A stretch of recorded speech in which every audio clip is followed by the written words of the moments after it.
कांग्रेस नेता आयशा फरहीन का विवादित बयान, विधायक राजा सिंह को दी चीरने की धमकी। वीडियो जारी करके आयशा फरहीन ने राजा सिंह की जुबान निकालने की धमकी दी है।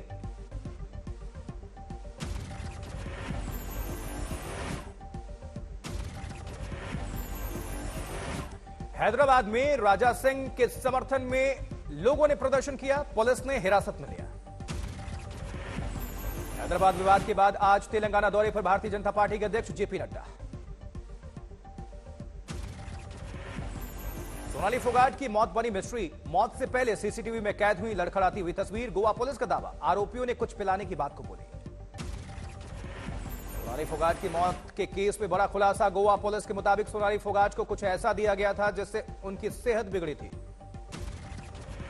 वहीं पुलिस के मुताबिक देर रात सुखविंदर, सुधीर और सोनाली फोगाट को पार्टी करते हुए देखा गया था, सीसीटीवी का जिक्र किया।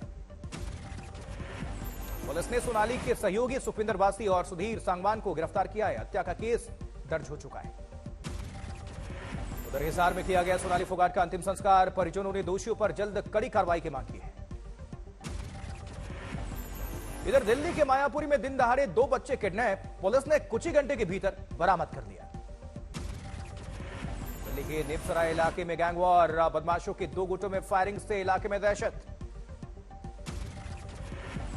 गोलीबारी में एक बदमाश की मौत हो गई, दूसरा जख्मी है, पुलिस ने अस्पताल में भर्ती कराया है। गाजियाबाद के लोनी में पति की हत्या करने वाली पत्नी गिरफ्तार। छत्तीसगढ़ के बलरामपुर में शराबी बेटे ने मां की हत्या कर दी, शराब पीने के लिए पैसे मांग रहा था। झारखंड के सीएम हेमंत सोरेन की कुर्सी जानी तय, राज्यपाल आज जारी कर सकते हैं कभी भी suspension order. Office of profit यानी लाभ का पद केस में फंसे हेमंत सोरेन, चुनाव आयोग ने बंद लिफाफे में राज्यपाल को भेजी है सिफारिश। विधायकी गई तो झारखंड में लग सकता है राष्ट्रपति शासन, वैकल्पिक उपाय तलाश रहे हैं सोरेन। शुक्रवार रात हेमंत सोरेन ने अपने विधायकों के साथ बैठक की, सभी ने जताया भरोसा। हेमंत सोरेन ने ट्वीट करके बीजेपी पर बोला हमला, लिखा इनकी चाल से हमारा रास्ता नहीं रुकेगा। अरविंद केजरीवाल के खिलाफ दिल्ली में प्रदर्शन करेगी बीजेपी, मॉक असेंबली का आयोजन। दिल्ली में बीजेपी मुख्यालय पर आम आदमी पार्टी करेगी विरोध प्रदर्शन। कांग्रेस में शामिल हो सकती हैं राजस्थान बीजेपी विधायक शोभा रानी कुशवाहा, सीएम गहलोत से लिया आशीर्वाद। भारत के 49वें चीफ जस्टिस पद की शपथ लेंगे यूयू ललित, राष्ट्रपति दिलाएंगे शपथ।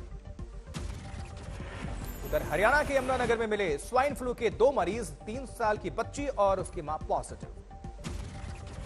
प्रयागराज में बाढ़ का कहर जारी है, करेली के रिहायशी इलाकों में सैलाब का कब्जा। रिहायशी इलाकों में कमर तक पानी भर चुका है, बाहर निकलने में लोगों को हो रही है भारी परेशानी। करेली के गड्ढा कॉलोनी में भरा कई फीट तक पानी, घर की छत से बाहर उतरते दिखे लोग। पूरे इलाके के कई घर पानी में समा चुके हैं, लोग अपना घर छोड़कर सुरक्षित ठिकानों पर जा रहे हैं। प्रयागराज के निचले इलाकों में सैलाब का सितम, राजापुर इलाके में लोगों के घर में तैरता हुआ दिखा सामान। जबकि यूपी के औरैया में बाढ़ से बेहाल दिखे लोग, एनडीआरएफ की टीम ने बाढ़ में फंसी गर्भवती महिला को बचाया। औरैया के 25 से ज्यादा गांव बाढ़ की चपेट में है, यमुना किनारे बसे गांवों से पलायन जारी है। औरैया में बाढ़ से फसलों को नुकसान पहुंचा है, सैकड़ों एकड़ जमीन पर पानी भर चुका है। कोटा बैराज से छोड़ा गया पानी, यूपी में तबाही। हमीरपुर में पानी में डूबा रसोई गैस सिलेंडर का गोदाम, सड़क किनारे रखे दिखे सैकड़ों सिलेंडर्स। वहीं उत्तर प्रदेश के बांदा में खतरे के निशान से 2 मीटर ऊपर बह रही है यमुना, रास्तों पर पानी भर चुका है। बांदा में कैबिनेट मंत्री राकेश सचान और राज्य मंत्री अनूप प्रधान ने बाढ़ प्रभावित इलाकों में राहत सामग्री बांटी। हमीरपुर में भी यमुना बेतवा का लगातार बढ़ रहा है जलस्तर, 70 गांव में बाढ़ का ज्यादा असर। हमीरपुर में आए सैलाब का किया गया हवाई सर्वे, ड्रोन फुटेज में हर तरफ पानी ही पानी। जबकि बाढ़ प्रभावित लोगों ने हाईवे किनारे और राहत केंद्रों में शरण ली है, प्रशासन पहुंचा रहा है राहत सामग्री। औरैया में बाढ़ में फंसे बुजुर्ग का रेस्क्यू, राहत टीम ने सुरक्षित स्थान तक पहुंचाया। प्रयागराज में रिहायशी इलाकों में कई फीट तक पानी भरने के बाद लोगों के घरों पर बोट से पहुंचाया जा रहा है जरूरी सामान। बाढ़ के बाद टापू की तरह दिख रहे हैं कुछ इलाके, घरों के आसपास भरा है कई फीट तक पानी। यूपी के गाजीपुर में उफान पर नदियां, सैदपुर सदर, मोहम्मदाबाद, जमानिया और सेवराई तहसील के सैकड़ों गांव में पानी घुस चुका है। उधर भोपाल में सीएम शिवराज सिंह चौहान ने बाढ़ पर अधिकारियों के साथ अहम बैठक की है। कई जिलों में सैलाब का कहर देखने को मिल रहा है। मध्य प्रदेश के मुरैना में सैलाब के बीच फंसे 15 लोगों का एयरफोर्स के हेलीकॉप्टर ने किया है रेस्क्यू। जबकि इटावा में बाढ़ का खौफनाक रूप देखने को मिल रहा है। मंदिर घाट, खेत खलिहान और श्मशान सब कुछ डूबे। एमपी के राजगढ़ में पीतम गौशाला संचालकों की लापरवाही सामने आई है। बाढ़ में वहीं गौशाला की कई गायें, बाढ़ में वही गाय के शव पेड़ों पर लटके मिले। गौशाला संचालक सहित 3 लोगों पर मामला दर्ज, 2 गिरफ्तार, 1 फरार। एमपी के सिंगरौली में बारिश का कहर, बाढ़ में फंसे कई परिवार, एसडीआरएफ और पुलिस की टीम ने रेस्क्यू किया। राजस्थान के धौलपुर में बाढ़ में फंसे 4 लोगों का सेना के हेलीकॉप्टर के जरिए रेस्क्यू। चंबल के रौद्र रूप को शांत करने के लिए ग्रामीणों ने पूजा अर्चना की है। 120 से ज्यादा गांव बाढ़ की चपेट में।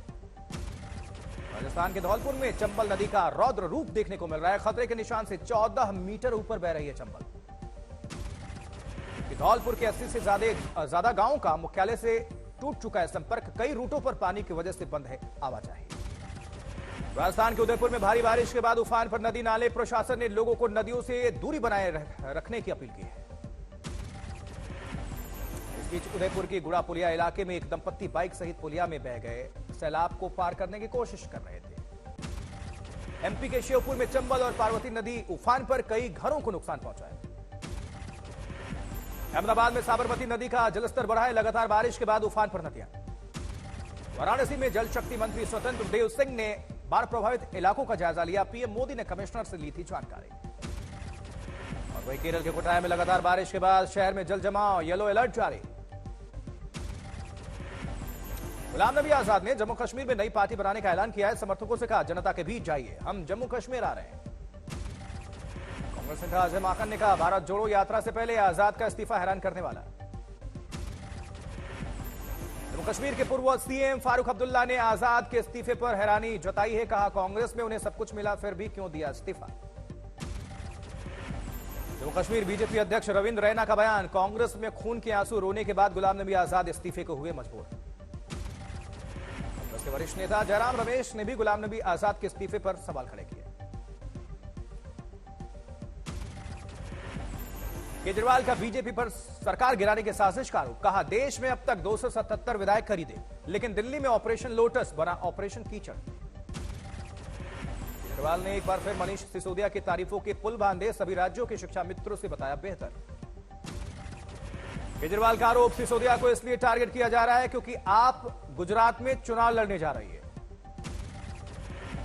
बीजेपी सांसद मनोज तिवारी का केजरीवाल पर पलटवार। का स्वराज की बात करने वाले भ्रष्टाचार में कंठ तक डूबे हुए हैं। उपराज्यपाल ने दिल्ली सरकार के स्कूल्स में एक्स्ट्रा क्लासरूम के निर्माण पर मुख्य सचिव से रिपोर्ट मांगी है। विजिलेंस कमिश्नर ने भी जांच में धांधली का जिक्र किया है। और इस बीच यूपी के गोंडा में तेज रफ्तार डीसीएम पलट गई। 9 महिलाओं समेत 35 लोग जख्मी हो गए। गंभीर तौर से जख्मी एक शख्स को लखनऊ रेफर किया गया है। दाह संस्कार से लौट रहे थे ये सभी लोग। जम्मू कश्मीर में सुरक्षा बलों ने नाकाम की घुसपैठ की बड़ी साजिश, 3 आतंकवादियों का काम तमाम। संगरूर में भगवंत मान के घर धरना दे रहे लोगों को पुलिस ने जबरन उठाया। प्रदर्शनकारियों को संगरूर से 70 किलोमीटर दूर छोड़ा, दोबारा नहीं आने की चेतावनी दी गई। संगरूर में भगवंत मान के घर के आसपास धारा 144 लागू, धरना प्रदर्शन पर रोक। वहीं गाजियाबाद की राजनगर सोसाइटी का मुख्यमंत्री योगी आदित्यनाथ ने निरीक्षण किया। यूपी के सीएम ने सोसाइटी में अपनी बहन से भी मुलाकात की। योगी आदित्यनाथ ने बच्चों संग खिंचवाई तस्वीर। उत्तराखंड के ऋषिकेश में बांग्लादेशी महिला गिरफ्तार, 8 साल से अवैध तरीके से रह रही थी। मुरादाबाद में बंदर का वीडियो वायरल है। खाली बोतल और केन से कर रहा है पीने की कोशिश। समस्तीपुर में 31 किलो गांजे के साथ 5 आरोपी गिरफ्तार, अवैध हथियार और कारतूस भी जब्त। कोच्चि पुलिस ने एटीएम से चोरी करने के आरोपी को गिरफ्तार किया है। कोटा में वंदे भारत एक्सप्रेस का ट्रायल रन, 180 किलोमीटर स्पीड से दौड़ी ये ट्रेन। रेल मंत्री अश्विनी वैष्णव ने ट्रायल रन का वीडियो साझा किया है। करौली की बाढ़ प्रभावित इलाकों का सीएम अशोक गहलोत ने निरीक्षण किया है, पीड़ितों से मुलाकात की है। यूपी के एटा में जवाहर पावर प्लांट की चिमनी से गिरकर मजदूर की मौत हो गई, साथ ही मजदूरों ने किया हंगामा। नोएडा में सेक्टर 96 के पास नोएडा ग्रेटर नोएडा एक्सप्रेसवे पर बड़ा गड्ढा हो गया। गनीमत रही कि कई फुट लंबे और गहरे गड्ढे से कोई दुर्घटना नहीं हुई। रिपेयरिंग का काम जारी है। उधर बिहार के सारण में एक विद्यालय में पशुओं के बीच पढ़ाई को मजबूर हैं बच्चे। कुछ दबंग जबरन स्कूल में बांधते हैं अपने जानवर।